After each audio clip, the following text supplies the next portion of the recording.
if they come back in front of my business. These guys pulled out a gun out, pointed at young kids and stuff here. Where were the kids when they pointed? The kids were standing in front of my gym right over here, man. Which is in the brick 611, building? right, the brick building. They pointed the gun out the window. They pointed the gun out the window with one of my employees, and another one. Security at night. They come running down and they assaulted one of my guys down the street. And these are guys that live in, They don't. live No, in the they don't live. They don't live anywhere. One of them just come back from Africa. A lot of these guys are known guys to us. We know who they are. We know their faces. They come around. I'd had enough yesterday and went outside and I said, listen, enough's enough. I said, if I got it, I'm coming out. You guys are gonna leave. You gotta go to the hospital. If I gotta go to jail, I'll go to jail. It ain't the first time I've been there. So, What's your name, sir? my name's Frank Fournier. Yeah. And the reason my gym is no longer in business is because I've had to deal with confrontations with these street people for the last year here, and the Portland Police Department's got better things to do than to come up here and protect the taxpayer and citizen. This gentleman has a barber shop across the street. More than once I've had to go over and run people off from starting trouble and bothering his customers. The people who own Apartment Mart here, Jeffrey Rice, who owns these buildings here, they're out there throwing bottles at his secretary. Last night, one of the Somali kids went out there threatening her, calling her a bitch and all kinds of other words, threatening to do bodily harm to her. I had to go out and intervene. I knew the kid and I told him, I said, that's my boss. If it happens again, believe me, we're not going to have a good relationship here. So were the guns pointing out on 358 over here? It was 658, third floor. But they also were some folks living over here? Well, no, listen, there's 100 and some apartments in there, and it's not unreasonable to think that they might have a friend or two that helps them do their business here. These guys throw stuff out the window, do drug deals from up here too. I got a good idea, it's right there on the fourth floor. And if you look in front of the back of my other gym that I had to close down from all this stuff happening, you see crack baggies on the street from where they come out and tear them. The young lady who just pulled up and gave the cop a hard time about not being able to ride on a bicycle, she was headed up there to buy crack. I ran her off from here yesterday and told her she'd come back, she's going to jail. Yeah. This is my security officer. He was here all night long till 5 o'clock this morning dealing with this stuff, running these guys off. In the Portland Police Department, they got better things to do than to protect the people in this uptown neighborhood. How many times have you called? How many times have I called the cops? Oh, I called 911 twice today, and then when I finally told them my guy's got a gun and he's going in, then they showed up. And So why what did you time? call police today? I got a phone call from one of my workers saying that he'd just been assaulted with a beer bottle from the third floor window. Then I got another phone call right after that saying he's pointing the gun out at the window at this young boy right here. So you were not here when this happened? No, when I you did, see it? when I came here and I saw the gentleman running this way and a confrontation happening, I told 911 operator, I said, I'm getting out of my truck and I'll straighten it out right now. I slam my truck in gear and I come out and I come running down here, and the guy upstairs pointed down the gun like this at me, the guy in the red shirt, paddy wagon. Right there, that kid right there now? No, it's his friends in the back of the cruiser with a red shirt on. He's the one who pointed the gun at this young boy right here. This guy's just up here to see his dad. His dad works here. He just come walking up here and they point the gun out the window at him. Is this your nephew? No, this is one of my workers' son. And like I said, they pointed the gun out at the window. He saw it clear as a bell, and I can assure you, I mean, it took them a half hour to get through the doors up there. They're up there flushing the drugs and all that. What time did you call police? Well, hang on, if you want to look at my cell phone, I can tell you. I spoke with an officer in person out here about 10 o'clock a.m. and explained to him what was going on. I explained to him that there are security guys up here that do have weapons on them right now that are loaded and they're ready to use them if they confront it. And he told them, stay inside your building where you are warranted to protect yourself. Don't come outside and brandish any weapons, and if it happens, you call the police.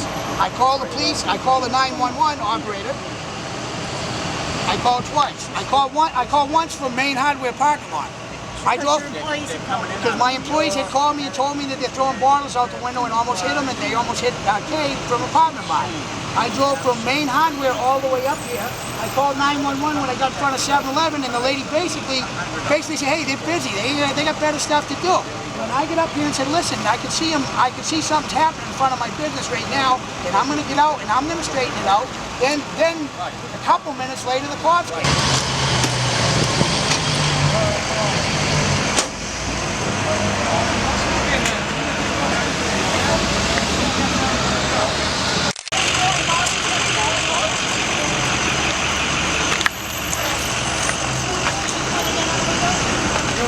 How come they put you in handcuffs?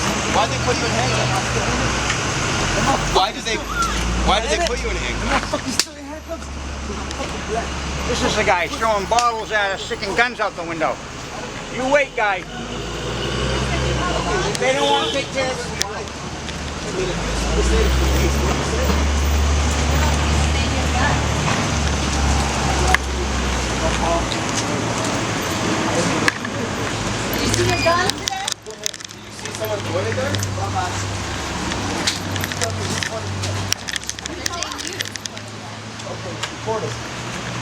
talk to the police. Don't push it. I didn't. I'm just out. What happens inside this building that I mean, it sounds like I'm there's a lot outta of here. pointing fingers. I'm out of here. I'm gonna keep following you. I'm just saying.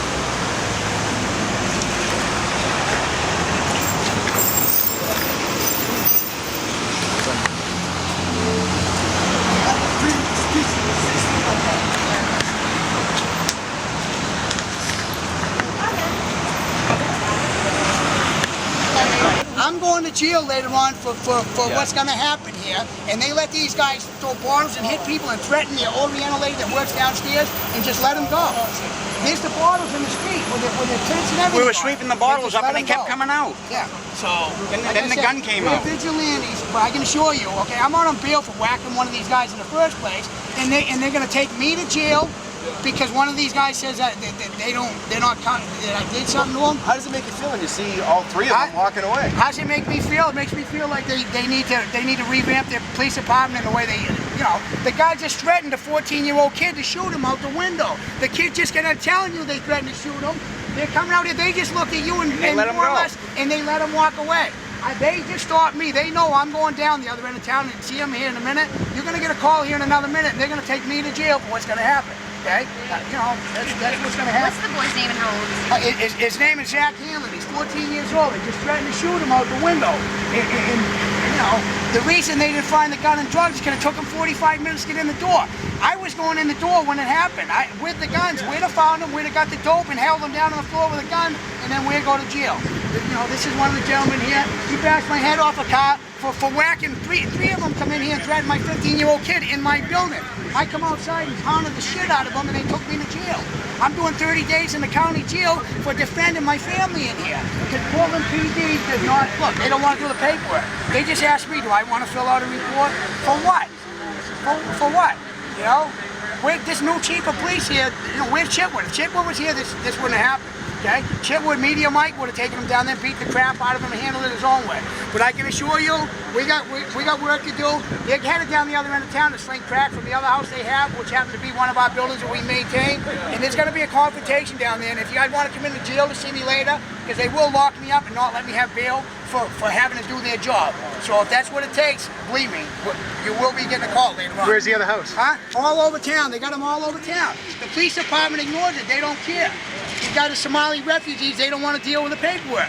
But they got no problem taking me to jail for whacking one of them. And I can assure you, everyone you just seen, every one of them guys is going to get their problem addressed real soon. And the nice police department are going to come up here and try to arrest me and my friends. Okay? My security guard is armed. He has a weapon on him. He was going to come out and shoot these guys, but instead we call the police department to let them handle it. And what do? This little entourage here, police department, just cost the taxpayers about $30,000 for the last hour up here. Okay, all for what? To let these guys walk down the street and go sling some more dope? They probably packed the stuff up their ass and they're walking down there laughing.